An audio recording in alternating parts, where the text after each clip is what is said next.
Hello guys, এটা ছিল আমার এক স্টুডেন্টের জন্মদিন। অনেকদিন ধরে ভিডিওটা শেয়ার করব ভেবেও করা হচ্ছিল না। তো সমস্ত রকমের ল্যাদ কাটিয়ে আজকে আমি ভিডিওটা তোমাদের সাথে শেয়ার করছি। তো বেসিক্যালি ওর জন্মদিনে আমি কী কী খাওয়া দাওয়া করেছিলাম সেটাই আজকে তোমাদেরকে দেখাবো। খুব সিম্পল মেনু ছিল, ভীষণ ঘরোয়াভাবে অনুষ্ঠান করা হয়েছিল, শুধু বাড়ির লোকজন নিয়ে। আর আমি যেহেতু ওকে পড়াতাম, তো আমাকে ইনভাইট করা হয়েছিল। তো প্রথমে এখানে ওর মা বাবাকে আশীর্বাদ করছিল, বাড়ির সবাই আশীর্বাদ করেছিল, তো সবটা আমি ক্যাপচার করতে পারিনি। তো চলো কী কী খেয়েছি দেখে নিই। প্রথমে আমি খেয়েছিলাম ভেজিটেবল চপ, আর এটা প্লেন আলুর চিপস, যেটা আমার খুব পছন্দ। আর যেহেতু গরমকাল, ওর জন্য একটা কোল্ড ড্রিঙ্কস খেয়েছিলাম। এটা কে কে পছন্দ করো, আমি খুব একটা ভালোবাসি না। তো এখানে চকলেট কেক ছিল, কেকটা আমার খুবই ভালো লেগেছিলো।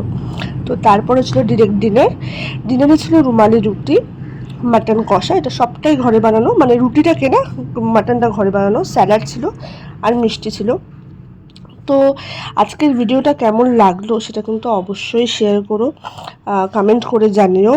আর ভিডিও যদি তোমাদের ভালো লাগে চ্যানেলটা সাবস্ক্রাইব করে দিও।